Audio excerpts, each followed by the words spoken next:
پیر تیرا کرم ہوا، یہ تیری نظر کا کمال ہے۔ ایک مرے ہوئے شخص جو قبر میں پڑا ہوا ہے اس کی کوئی عبادت نہیں کرتا، ٹھیک ہے بہت اچھی بات ہے، لیکن یہ عقیدہ رکھتا ہے کہ یہ میری بھینسوں کا دودھ خشک کر سکتا ہے، اس کے نام کی میں نے 11ویں نہ دی تو میرے اوپر کوئی مصیبت آ سکتی ہے، تو اس کا کیا مطلب ہے کہ آپ اسے نفع نقصان کا مالک مانتے ہیں؟ تو آپ بھی شرکی کر رہے ہیں۔ اور شرک کیا ہے؟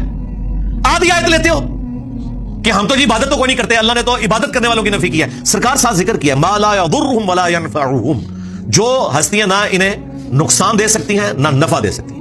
وَيَقُولُونَ، اور یہ کہتے ہیں هَؤُلَاءِ شُفَعَاؤُنَا عِندَ اللَّهِ، وہ کہتے ہیں نہیں ہم ان کو تو پکار ہی نہیں رہے، یہ اللہ کے حضور ہمارے سفارشی ہیں۔ سیم وہی مینٹیلٹی، ایسی تو داتا صاحب کو تو نہیں مانگتے، اے اللہ کے حضور ساڈے سفارشی نے۔ ہم نے تم پر یہ کتاب لوگوں کی ہدایت کے لیے سچائی کے ساتھ نازل کی ہے، تو جو شخص ہدایت پاتا ہے تو اپنے بھلے کے لیے، اور جو گمراہ ہوتا ہے تو گمراہی سے اپنا ہی نقصان کرتا ہے۔ اور اے پیغمبر تم ان کے ذمہ دار نہیں ہو، اللہ لوگوں کے مرنے کے وقت ان کی روحیں قبض کر لیتا ہے، اور جو مرے نہیں ان کی روحیں سوتے میں قبض کر لیتا ہے، پھر جن پر موت کا حکم کر چکتا ہے ان کو روک رکھتا ہے، اور باقی روحوں کو ایک وقت مقرر تک کے لیے چھوڑ دیتا ہے۔ جو لوگ غور و فکر کرتے ہیں ان کے لیے اس میں نشانیاں ہیں۔ کیا انہوں نے اللہ کے سوا اور سفارشی بنا لیے ہیں؟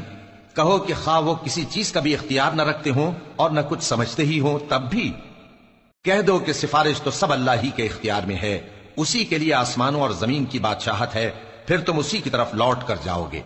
اور جب ایک اکیلے اللہ کا ذکر کیا جاتا ہے تو جو لوگ آخرت پر ایمان نہیں رکھتے ان کے دل گھٹ جاتے ہیں، اور جب اللہ کے سوا اوروں کا ذکر کیا جاتا ہے تو فوراً خوش ہو جاتے ہیں۔